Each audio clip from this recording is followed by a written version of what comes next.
Welcome to Making Money Matter, ladies and gentlemen. I'm your host, Kerry Stevenson, and today, pretty excited, I've asked my good friend Jim Rickards to come back and join us. Jim is a lawyer, he's a banker.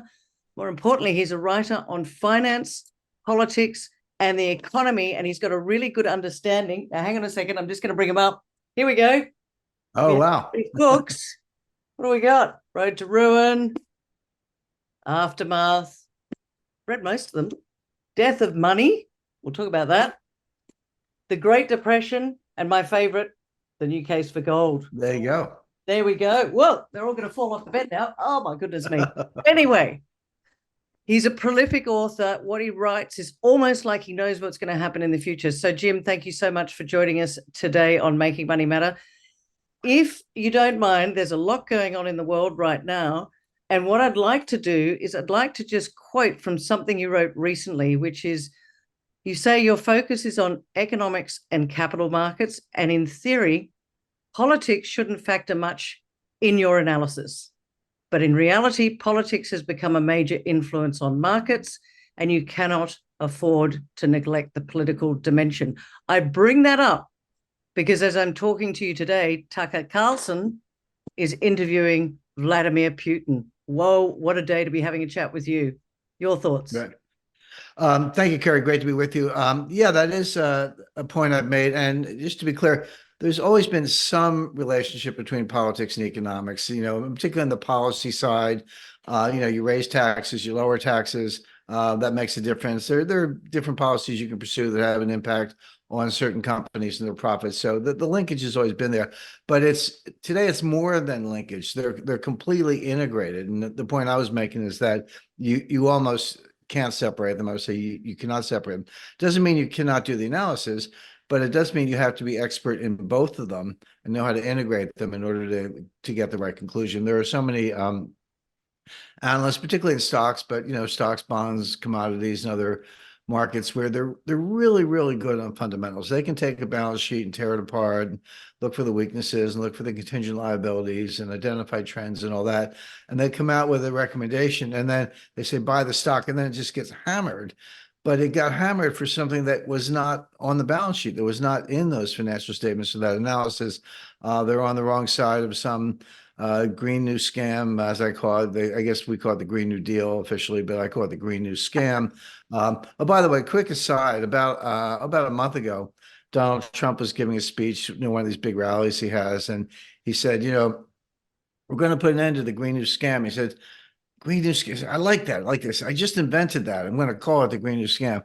I was like, sorry, Mr. Trump, Mr. President.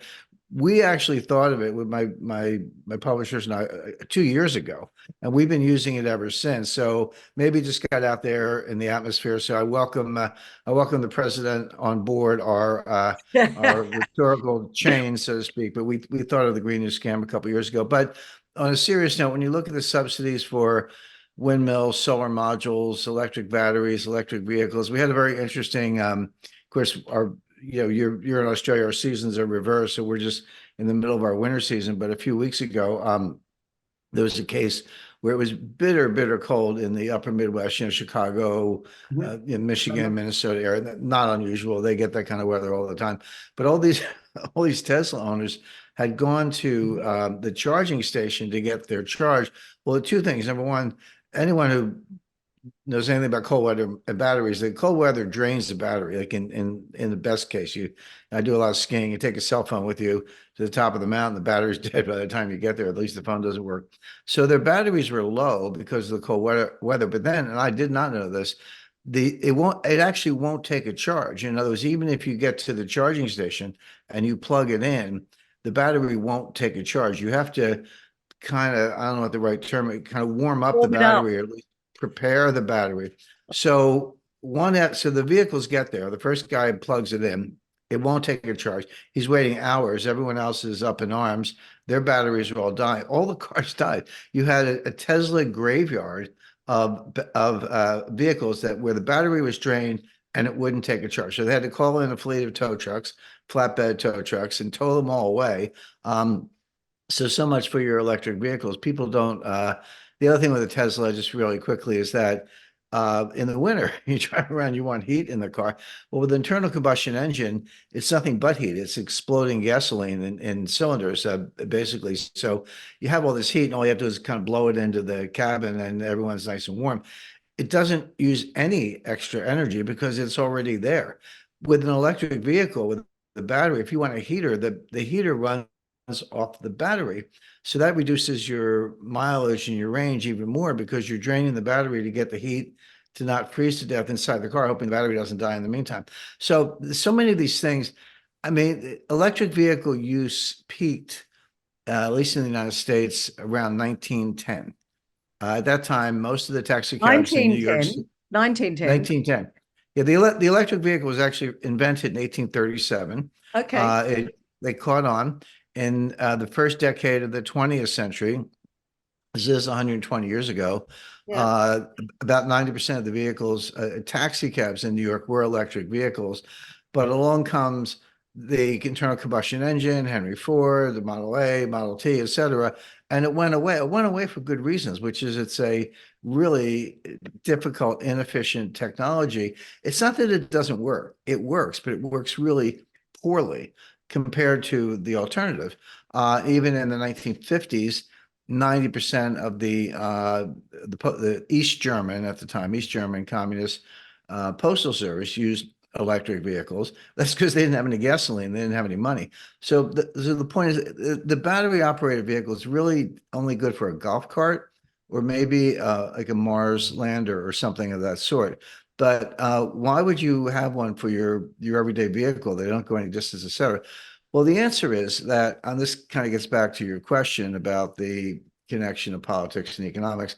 The elites around the world, I call them the Davos crowd, certainly the Biden White House and other countries around the world, they have bought into this. It's kind of a cult-like behavior, but this myth of climate change and CO2 emissions and greenhouse gases, et cetera. And just to be clear, climates do change. There's no question about that. No one argues the contrary. There was a Roman warm period around the 2nd century BC. It was a medieval warm period. When the Vikings went to Greenland, they weren't freezing. They were growing grapes and raising cattle in Greenland because it was a medieval warm period around the year 1000 AD. And from about 1400 to 1800, roughly, there was what they called the Little Ice Age. Right. In Northern Europe. And in the 1650s, you didn't need bridges in London. You could walk across the Thames because it was frozen solid in the winter. They used to have frost fairs where they would set up mercantile booths on the Thames on the ice because everything was frozen. Yeah. So climate does change, but the reasons are really complicated. It's one of the most complex, difficult analytical tests that science has.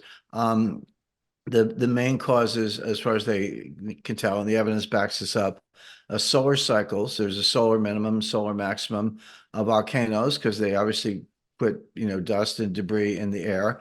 Ocean currents, El Nino, La Nina, what's called subduction, where a warm current actually goes under a cold current, which doesn't normally happen, but that can affect the surface temperature. So there are reasons for it, but none of them have anything to do with CO2. There's just no evidence that CO2 is a causal factor for climate change. Now, CO2 is a trace gas. Oh, by the way, it's plant food. I mean, we breathe oxygen and exhale CO2. Plants absorb CO2 through photosynthesis, and they produce oxygen, which we need to breathe. And also, all the food that we eat comes from plants directly or indirectly. So there's an argument for maybe we need more CO2 in the atmosphere, or else we're going to kill all the plants and starve ourselves to death. So that's the science. Like that's real science. But people have been intimidated from saying it. They lose. They don't get. Their papers don't get published. They don't get the research grants. They don't get the faculty positions. They don't get career advancement because there's this literally a mob mentality against anyone who disagrees with the consensus. The good news is it's starting to change. I always say you can have your narrative and you can have your myth, but at some point you run headlong into reality. And now reality is starting to catch up. The UK recently had an auction of rights to put up windmills in the North Sea. There were no bidders. The companies that do this, there aren't very many of them, but they're in Germany, France, the US, and a few other places. It went no bid because the companies said, well, you not only want us to put up these windmills, which are incredibly expensive, not to mention the fact that they're ugly and unsightly and they kill whales and they kill birds, put all that to one side. You want us to do this, but you want to cap what we can charge the customers for the electricity, and we can't make money. So again, whether you think it's necessary or not, even if you're in the commercial business of building windmills, they're not putting them up. So the whole thing is starting to fall apart. Joe Biden drained our strategic petroleum reserve to lower the price of gasoline during the midterm elections in 2022. Well, what more blatant example can you think of basically manipulating the price of oil? It gets manipulated for a lot of other reasons, but the U.S. is the third largest, no, sorry, the largest producer of oil, one of the big three. It's U.S., Russia, and Saudi Arabia, but the U.S. is number one in terms of producing oil. But Biden has done everything he can to handicap that. Shutting down the Keystone XL pipeline, denying new exploration leases on federal land for oil and natural gas, denying offshore leases for, again, oil and natural gas in the Gulf of Mexico or off the East Coast of the United States, et cetera. Plus, on the other side, subsidizing electric vehicles, the batteries. You get tax credits for putting up solar cells, et cetera, et cetera. So here we have, it's not just some overlap of economics and politics. It's the whole ecosystem, the whole economic structure is political from top to bottom. Okay. By the way, I could take that, we could apply it to the war in Ukraine, economic sanctions. We could take it a lot further, but I think that makes the point. It's so when you talk about, so my first thought that was coming into my head was, don't invest in Tesla. Right. Well, yeah, the problem, I kind of agree with that. The problem is that, Elon Musk is an interesting guy, but he's the greatest, and he's got a lot of accomplishments. So I'm not bashing Elon Musk, but he is the greatest promoter since P.T. Barnum. And he's, Wow. the world's richest individual for a reason. But he was smart enough to say, well, look, if the government is dumb enough to subsidize what I'm doing, then I want to do that because, Okay. I live up in Portsmouth, New Hampshire now, where our state motto is "Live free or die." So it's I can kind Perfect of for you. get in sync with that. But I used to live down in Connecticut, suburb of New York, pretty well to do. And every time I saw a Tesla, and there were a lot of them, I wanted to pull the driver over and ask for my $7,000 back because that was the per vehicle subsidy that if you bought a Tesla until very recently, Yeah. you got a $7,000 tax credit, and I'm a taxpayer. Yeah. So I have a internal combustion engine. I like German cars, but I wanted my $7,000 back because we were subsidizing all this and Each and every still are. one.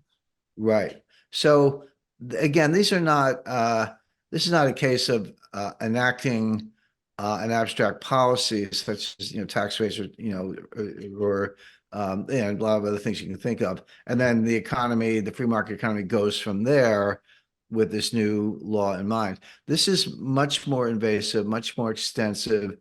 It's really the government taking over the economy to pursue aims, which would be a bad idea if the aims were good, but when the aims are absurd, not supported by science, not supported by facts, and again, hard to describe. The only, I understand all this. I've read quite a few scientific papers. I understand the economics of it. I read, I study space weather. I mean, I look at all these variables, and I get it.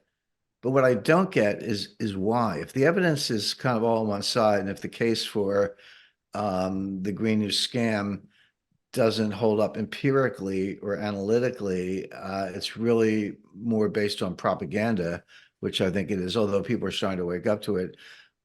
Why are you doing it? I think when you say why are we doing it, it comes back to politics again, because if you get everybody to believe in one sort of narrative, then that's the votes. And if the votes say the world will end unless we have a totally green world, and we've got to get rid of the internal combustion engines, and we've got to all go electric, then they're going to keep pushing that narrative because that's the votes. Because you talk Well, to I people, they are yeah, very passionate about it.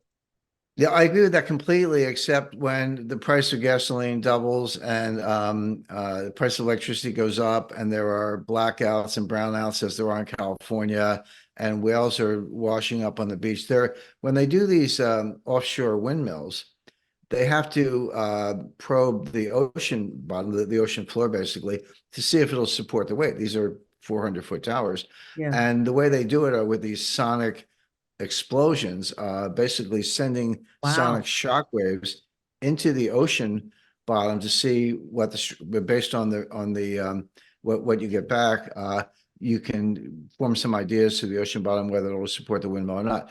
Well, these sonic booms are killing the whales because whales and porpoises and dolphins and so forth rely on their own sonar, their own natural signals, and this thing completely destroys their ability. So they don't know where they're going, and they're washing up on the shores of New Jersey, New Oh, York, wow. Massachusetts, and I remember in the 1970s we were all supposed to do what we could to save the whales. And I like whales. I've been down to Antarctica recently, not far from Australia, and it's spectacular.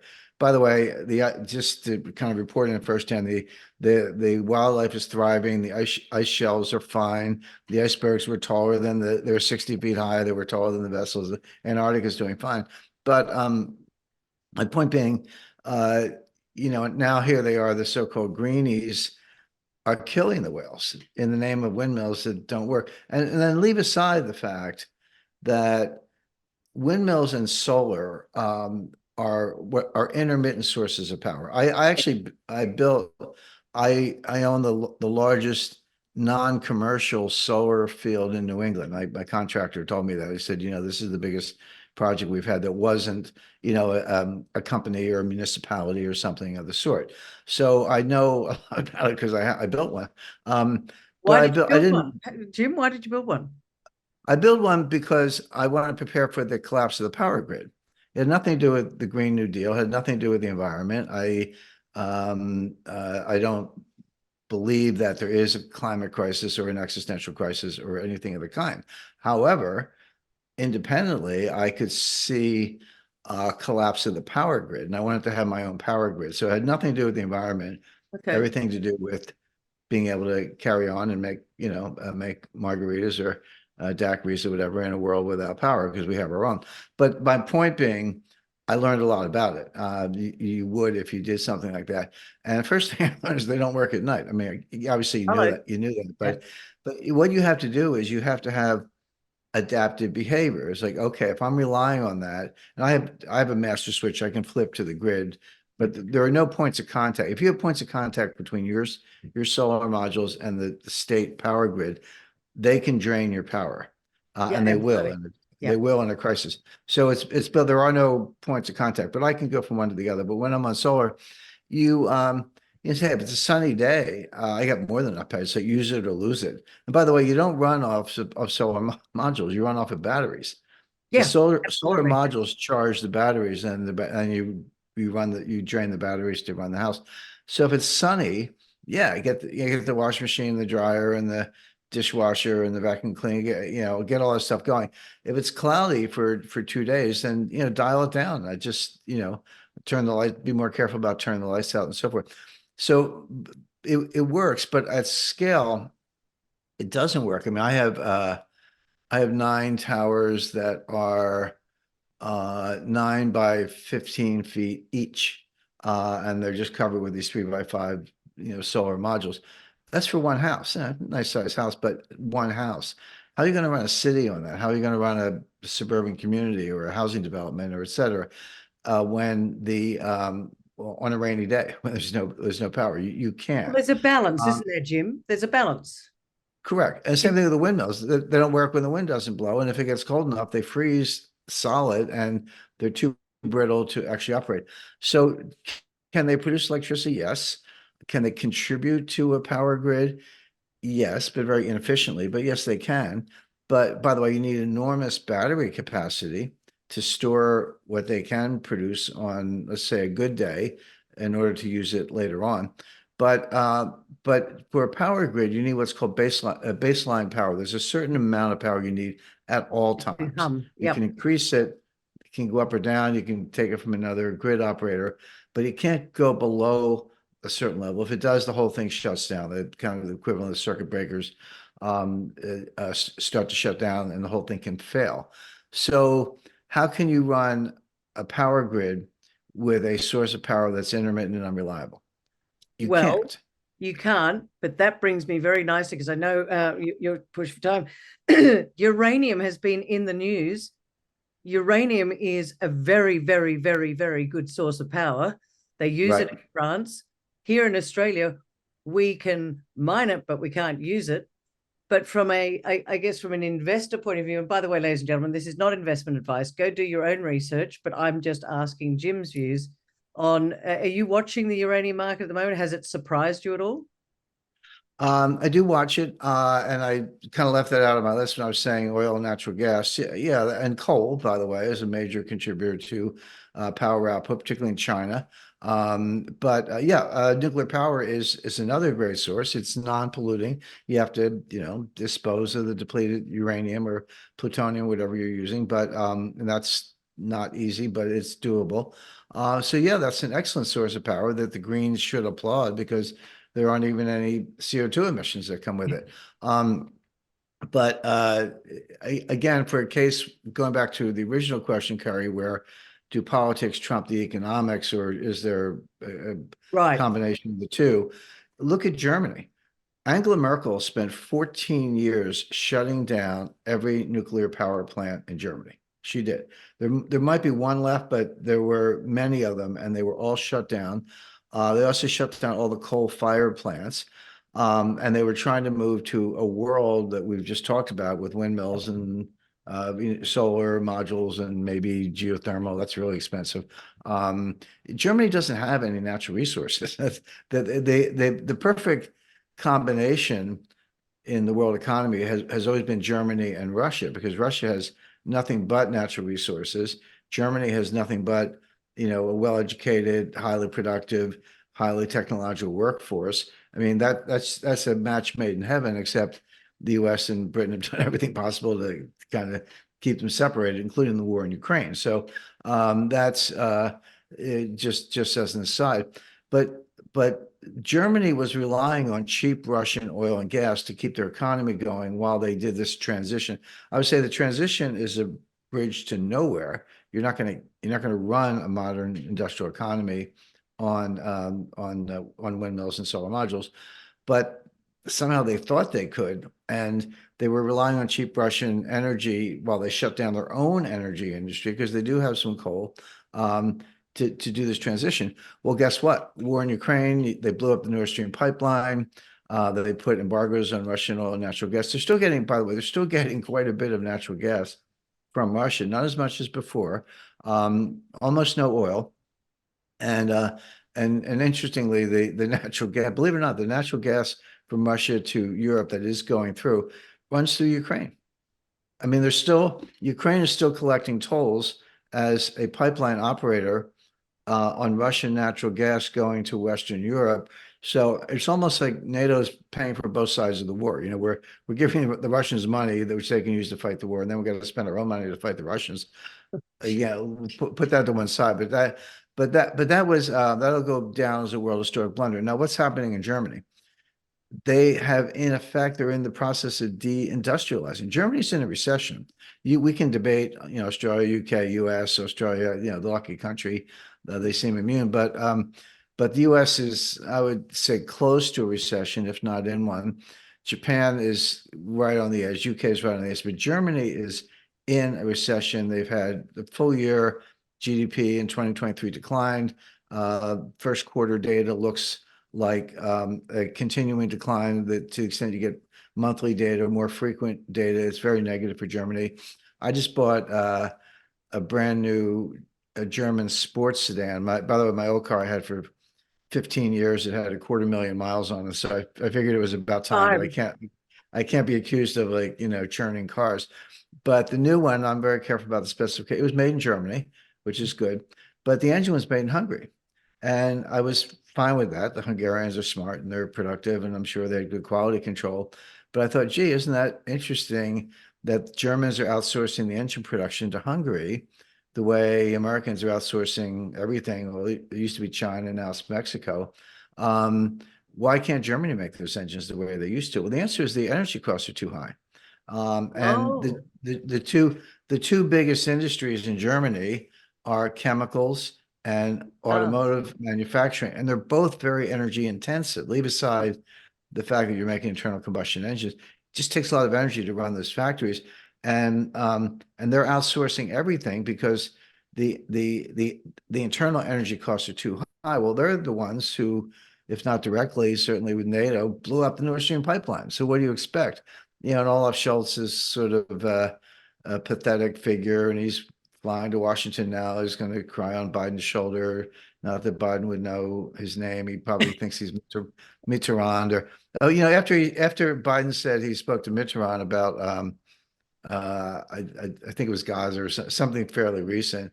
He said, and I had a really good conversation with Chancellor Kohl. And both of these figures died, yeah. Mitterrand died, I think, almost 40 years ago, and Kohl died Goodness. at least 10 years ago, maybe longer. So kind of a sad case, but it's, and then again, on an even bigger platform, bigger frame, the U.S. economic sanctions on Russia because of the war in Ukraine. Hmm. And again, if you're in a war, economic sanctions on your enemy are not unusual. But I teach a seminar on financial warfare at the U.S. Army War College, and it's a kind of a handpicked class, 12 or 13 students. We do a seminar style, but they're mid-career, so they're lieutenant colonels, battalion commanders, Navy commanders, et cetera. And they've been sort of identified as the future big brains, the people who'll be running the national security apparatus in 10 years. And when I did the class in 2022, it was in April, and it was right after the war began. And I Hmm. said, let me tell you what's going to happen. We had already put a lot of sanctions on, but there were new ones coming out every day, like almost every day. I said, here are the sanctions, here are the legal authorities. We froze their accounts. We banned their exports of strategic metals. We banned their exports of oil and natural gas. We banned imports to Russia of technological equipment, et cetera, et cetera. And I remember Biden screaming, we're going to destroy the ruble. We're going to sink the ruble, et cetera. And I said, none of this is going to work. Not only will it not slow down the Russian economy, it will actually boomerang and hurt us, meaning the Western Europe and the United States, more than it hurts the Russians. And I got a lot of pushback from the class. They were all gung ho. I mean, yeah, I don't blame them. They're military. They want to win a war or whatever. But I said it's not political. I said I can just tell you that's what's going to happen. The people in charge of it, Wally Adeyemo, who's the deputy secretary of the Treasury, let alone Janet Yellen, who's completely clueless. He's our Treasury secretary. Said Hmm. they understand the law. At least Wally does. Yellen does not. But they don't understand economics. They don't understand how easy it is to work around sanctions, how Yeah. easy it is to use import substitution, et cetera. So anyway, so I taught the class again last spring. I guess my next one will be coming up in a couple of months. But in the, pardon me, the spring of 2023, I taught the class. I said, let me tell you what I taught last year's class. And I kind of went down the list, and I said, and I was right about everything. I Wow. was right that the sanctions wouldn't work. I was right that they would boomerang. Today, the biggest problem in the Russian economy is a labor shortage. That economy is booming. It grew about 5% in the fourth quarter of 2023. The ruble is stable. It had the big dip, and then it came all the way back, and then it was stable for the better part of a year. Over a year, went down a little bit, but not a lot. That had to do with oil prices. If they have an economic problem, they have a little bit of inflation, which means your economy is running hot. So Vera Nabiullina, who's the head of the Central Bank of Russia, I say she's the only central banker in the world who actually knows her job. She raised interest Wow. rates a little bit just to cool it off. but they Yep. have labor shortages. And one of the reasons they have labor shortages is not only did they put the economy on a complete war footing, but so many people are enlisting in the military that they can't get, workers, Right. in their 20s. I mean, this is, the myth in the West, what you would read in in the Sydney and Melbourne newspapers, or the Financial Times, or the Economist, the New York Times, Washington Post, et cetera, is, Russia, the troops the morale is low, they're poorly trained, their officers are all sitting around drinking vodka, they don't have a doctrine, military doctrine, et cetera. They're all lies. Every single one of those things is a lie. The fact is, they're winning the war. They're advancing on the entire battle line from Adevka to Kupiansk, and Liman, and a number of Bakhmut, and a number of other points in between. They're advancing, but the Russians take their time. All you have to do is look at the Eastern Front in World War II. I mean, Yeah. there were get the number right, 20 million people killed in combat, and I think another 10 million civilians. But the Germans came in and they killed 5 million Russians. And the Wehrmacht said, okay, we're on the outskirts of Moscow. We've taken Stalingrad. We've surrounded Leningrad. We've, today's St. Petersburg, we killed 5 million Germans, or sorry, 5 million Russians. But then the Russians came back with 5 million more, and then 5 million more. In other words, the Wehrmacht and the German intelligence had no idea quite what they were dealing with in terms of Russia's ability to mobilize, and that's still true. But you look at the Battle of Kursk in 1944, late 43, early 44. They didn't rush into anything. They had a war of attrition. They wore down the Germans, and then they surrounded them. They enveloped them in what's called a cauldron, and they annihilated them. But they weren't in any hurry about it. And it was only when the Germans had been annihilated that they moved through Warsaw and Berlin. Well, they're doing the same thing in Ukraine. They're not marching to Kiev, not yet. Give them time, but they are annihilating the Ukrainians on the battlefront. And now that the U.S. Congress looks like it's not going to approve any further aid to Ukraine, Yeah. the EU did it reluctantly, but even the EU, I think it was 50 billion euros, if I'm not mistaken. But Hungary insisted that that be in 4 annual installments, not all at once. So it comes to, it's like 13 million. 13 million euros is not going to. That's barely enough to pay the oligarchs in Ukraine, and the U.S. is contributing nothing right now. So Ukraine is losing badly on all fronts. But getting back to the economics of it, which is where we started, the Russian economy is booming. They're running a little hot. They have labor shortages. They're on a total war footing. They're making several million 155 millimeter shells per year. The United States and NATO's arsenals have been depleted. We don't have any more 155 millimeter shells. That's why we're sending them these cluster bombs, because that's all we have left. The U.S. is begging places like South Korea, which had some, to say, hey, could you give us your 155 millimeter shells, we'll send them to Ukraine. South Korea says, well, we might need them ourselves, because Yeah. the North Koreans are making noise. The Israelis need them to fight in Gaza. And so how did the Western arsenals get completely depleted? That was the other thing. We're going to wear the Russians down. There'll be nothing left of them by the time we're done. Again, Carrie, the opposite has happened. The Western arsenals are depleted. The German Leopard tanks are blown up on the battlefield. The British Challenger tanks are blown up on the battlefield. The United States sent them some Abrams tanks, which is our top of the line tanks. The Pentagon called Zelensky and said, please don't use them, because we don't want any pictures of them burning on the battlefield. It's really bad for sales. So they have some Abrams, but they won't use them because they know the Russians will blow them up with mines, drones, artillery, and bombing. So yeah, it's kind of, the world's turned upside down. But again, just to summarize, whether it's Ukraine, strategic metals, uranium, which you mentioned, energy generation, industrial production, deindustrialization, you can't understand, and they're all big topics. You can't understand any of them separately from the Green New scam, and financial warfare, and a lot else going on the political side. And I know we can dig a lot deeper, but we don't have the time. But you know, it's kind of like war and investing. It's an awful topic, war, but it's a fact. And you just mentioned the war in Gaza. We've got all these little argument, and China potentially imploding at the moment as well. Right. There seems a lot of confusion from investors. It's almost like they want to sort of sit in the sidelines because there's so much confusion and there's so much disruption in the world. How are you seeing it, Jim? Well, that's right. And, look at the US stock market, which I don't know why I bother looking at the ticker. It only goes up. So I Yeah. don't like I check it. Oh, it's up. Oh, what a surprise. It only seems to go up. It's at all-time highs. People say you can't spot a bubble. And I completely disagree. I don't think there's anything easier than spotting a bubble. The hard part is knowing when it'll burst, Yeah. because bubbles run on narratives. They run on stories. And as long as people believe the story, it'll keep going. Whether the fundamentals are there, doesn't matter. They just believe the narrative. And right now, at least in the US, the narrative, and I emphasize the word narrative because it's just a fairy tale, is the soft landing. Yeah, we had a 3-year bad patch with the pandemic, and then the supply chain disruption, a couple of wars, and then very high inflation in 2022.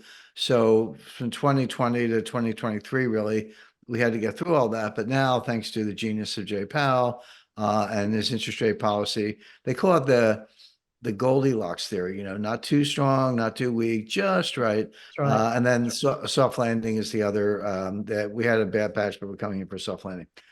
All nonsense. There's no such thing as a soft landing. If an array of indicators that have a very good track record over decades or longer of indicating a recession are all pointing in the same direction. They're all saying, yeah, the recession's coming. May not be here yet, but I'm talking about inverted yield curves in the treasury market, inverted SOFR curves. SOFR is a system overnight financing rate. That's the new LIBOR, if you want to think of it that way. They trade on the CME Group futures. But negative swap spreads. Some of these things are a little technical, but just to take an inverted yield curve, a very simple example. A normal yield curve, it's, along the x-axis, you have the maturity, and along the y-axis, you have the interest rate. And it goes up from left to right. It kind of slopes up gently. And all it says is that longer maturities have higher interest rates. So if I lend to you for a month, I might charge a certain interest rate. But if I'm going to buy your 5-year bond or your 10-year bond, I'm going to want a higher interest rate because there's more risk, more things can happen, credit risk, inflation risk, political risk, et cetera. Well, that's the normal state of affairs. That is not what we see today. What we see is called an inverted yield curve, where as you go out the maturity curve, the interest rates go down. Right now, today, the 3-month bill, which is, I think, is one of the shortest maturity U.S. Treasury bills, is about 5.1%, a little higher. And the 5-year note and the 10-year note are around 4.1%. So why would you take, I'll use round numbers, why would you take 4% on a 10-year note when you can get 5% on a 1-month note? What's up with that? Well, what that's telling you, it's telling you something. It's very powerful. Okay. Because this market is the big money. When you talk about U.S. Treasury market and but basically Eurodollar futures, they call them SOFR. It's a really clunky name, but they're basically the Eurodollar futures. This is the big money. These are banks, hedge funds, sovereign wealth funds, the largest pools of capital in the world. Therefore, in theory, the most sophisticated investors. When they're betting that interest rates are going to drop 6 months and a year from now, what they're saying is there's going to be a recession. In other words, wow, if I take 4% on a 5-year note, and I could get 5% on a 1-month note, am I a chump for taking 4% on a 5-year note?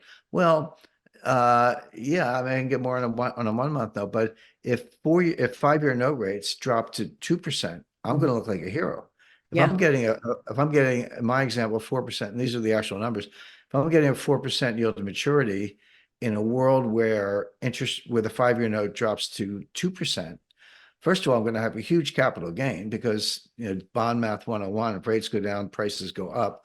So if rates drop from 4 to 2, I'm going to have a big capital gain on that 5-year note. Or I can just sit there and collect 4% coupons in a world of 2% interest rates. I look like a hero either way. So investors are saying, yeah, I'm going to make that bet. And they are. That's what the market tells us. You would only do that if you thought interest rates were going to drop a lot. And why are interest rates going to drop? Because we're going to have a recession. So this is this is the opposite of the narrative. The narrative is the Fed did everything right. There's no inflation, good growth, buy stocks, buy stocks.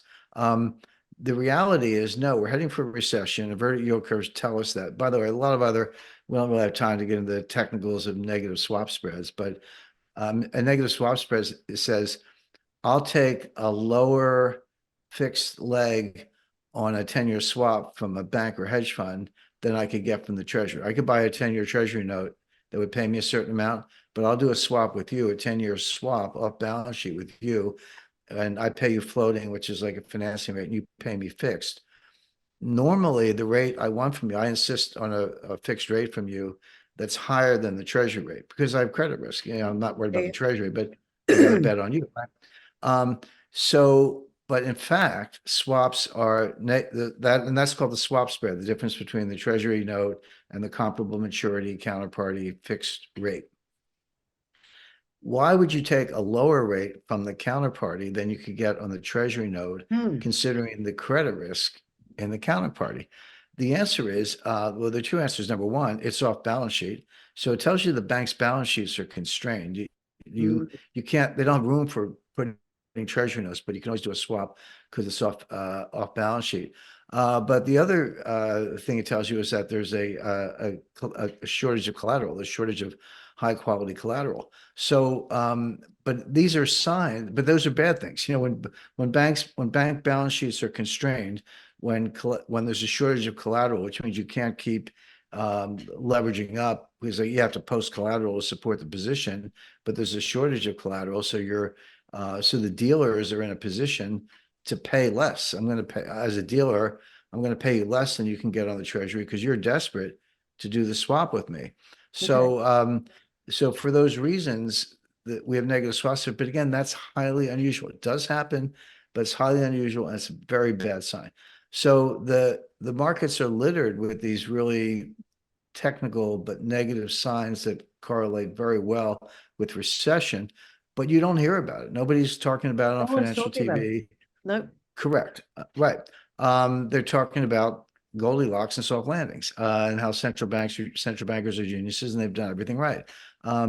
But it's very troubling, and you're starting to see cracks in the facade. Certainly in the U.S. commercial real estate, it's in that pretend stage where everyone knows it's worth less, but nobody wants to engage in a fire sale. Nobody wants to write it down.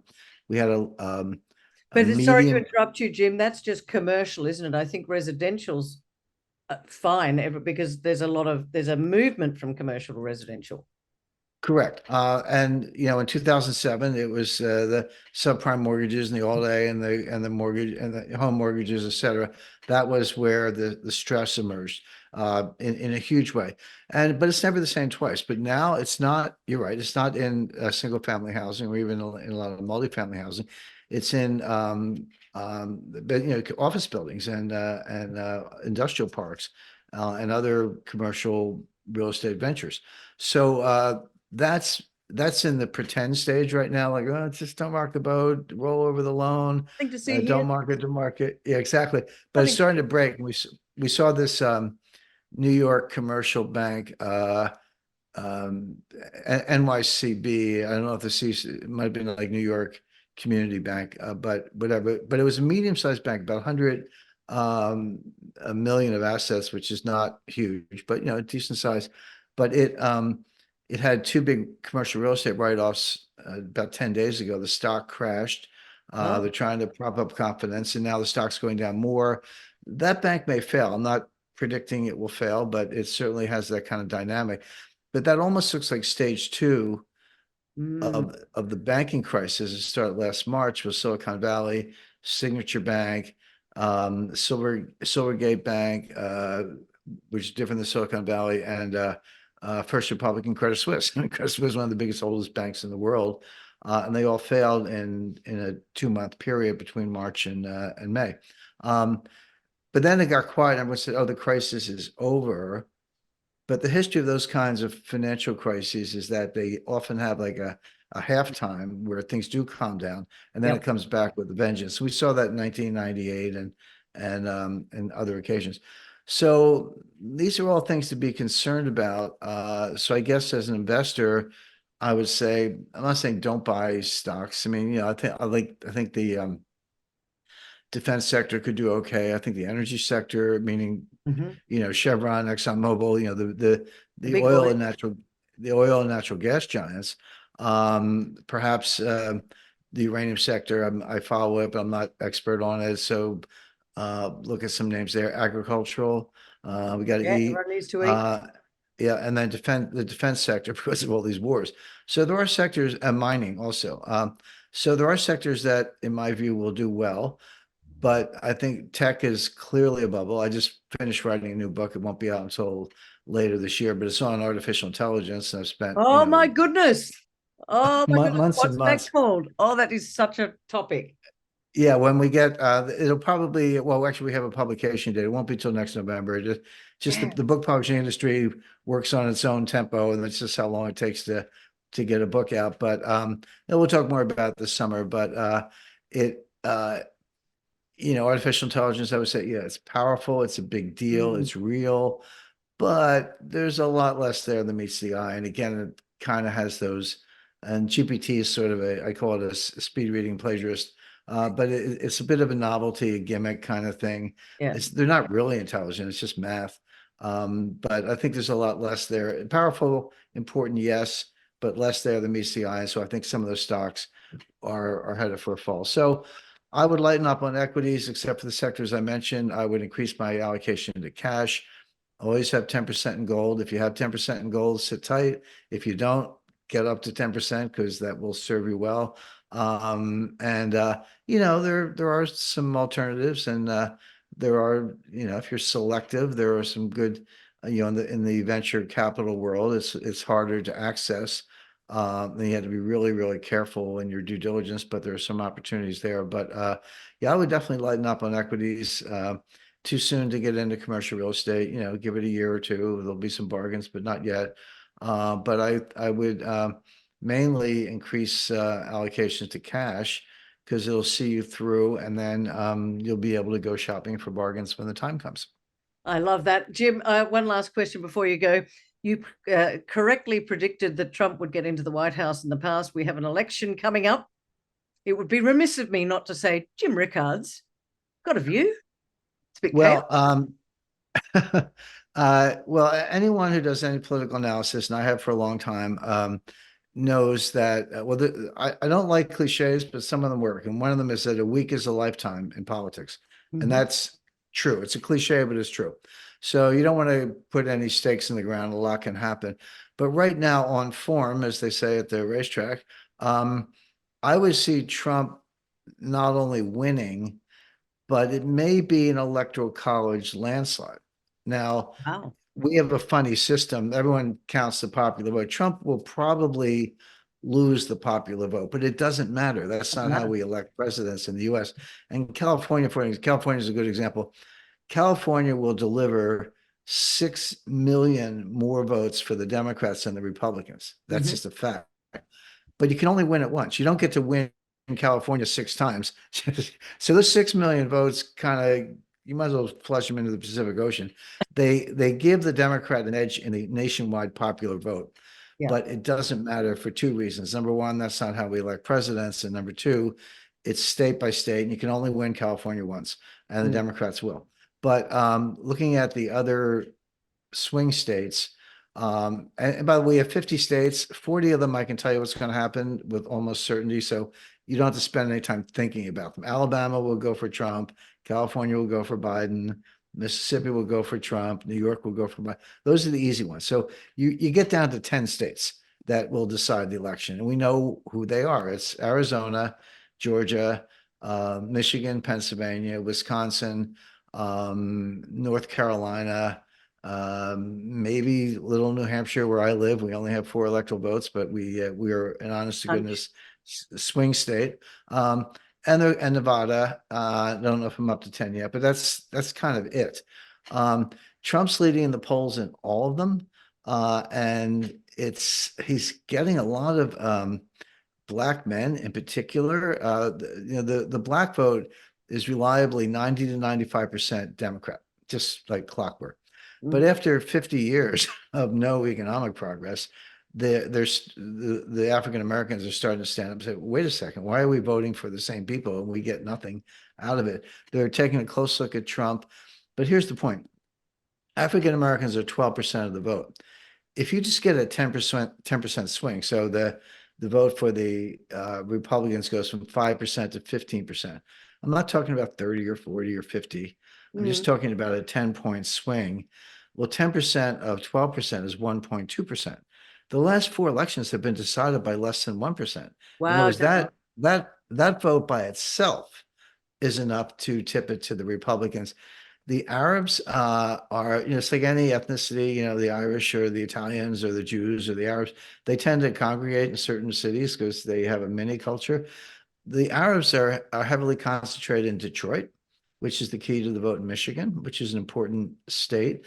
Arabs are not going to vote for Trump, but they might stay home because they're very dissatisfied with Biden's support for Israel.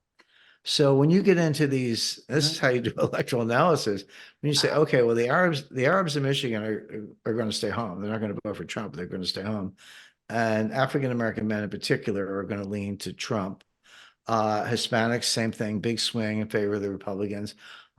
You could get into a situation where Trump could win all of those states, or almost all of them. And even though he could lose the popular vote or maybe kind of come 50%, it would be an electoral college landslide, meaning 320 electoral votes. You only need 270 to win. Are they going to try and only stop him though, Jim, by some sort of a not impeachment? He's not president at the moment, but are they going to try and stop him? what is Kerry? Great. What else can they do? He had the Russia hoax, which paralyzed him for 3 years, 2 impeachments on nothing. One was a phone call. One, he was out of office. 95 felony indictments, 4 criminal trials in 4 parts of the country, $83 million judgment in a defamation suit that's dubious, and a civil judge in the Bronx who's going to rescind his business license, put his properties into receivership, sell them off, and you're like, oh, well, won't Trump get the money? Well, the answer is no, because they're going to throw a $300 million fine on top of the rescission. So, I mean, seriously. And then they want to keep him off the ballot under the 14th Amendment, Section 3. Right. The Supreme Court heard that case today, by the way, oral arguments in the case. So I hear you. You're right. They're going to try to do everything they can, but they're sort of running out of things to do. I've never seen more stuff: legal, civil, criminal, political, media thrown at one man. And he's still standing. In fact, he thrives on it. The polls are interesting. Every time he gets indicted, his popularity goes up. Really? So, wow. Yeah, that's very clear. So it'll be interesting. So again, things can change. Keep an eye on RFK Jr. as third party. That's the other thing that'll beat Biden are the third parties. Usually they get 1 or 2% of the vote. This year it could be like 1992 or 1968, where they get 15% of the vote. I mean, that would crush Biden because it mostly comes to the Democrats. People forget 1968, it was Hubert Humphrey versus Richard Nixon. George Wallace won 5 states. He was the segregationist candidate, but he actually won 5 states. In 1992, Ross Perot got 19%, didn't win any states, but probably tipped the election to Bill Clinton. So this on top of everything else we mentioned, this will be a big year for keep an eye on Cornel West, Jill Stein, RFK Jr. And, maybe Joe Manchin jumps in on the no labels party. So it could be pretty wild in terms of third parties. It's going to be a wild year in 2024. Final comments to go to you as we wrap this up, Jim. For investors out there that are watching this, you said before 10% in gold. Make sure you've got some cash. You're a little bit worried that it's a bit bubbly, but mainly in the tech, not the commodity sector.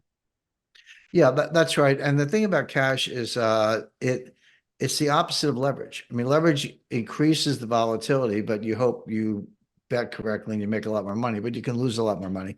Yep. Cash is the opposite. You won't lose money in cash, and you got to watch out for inflation, but that's why you Okay. have the gold. That's why you have the gold. There you go. Right. And again, you can sleep at night, and people say it has a low yield. Actually, some CDs you can get 3-4% these days. Yeah. But the main reason to have it is it'll reduce the volatility and gets you through an extremely volatile period. There's so much uncertainty. You can say there always is. There's more now than usual, including, will Biden even be the nominee? I mean, he thinks he's talking to Mitt Romney and Helmut Kohl. Maybe not. So stay. We'll see how it plays out. Jim Rickards, as always, an absolute pleasure to talk to you and to our subscribers. We really appreciate your time, and we'll see you hopefully once again on the channel in the near future, perhaps when that book's coming out on AI. But for now, thanks so much for joining me. Thanks.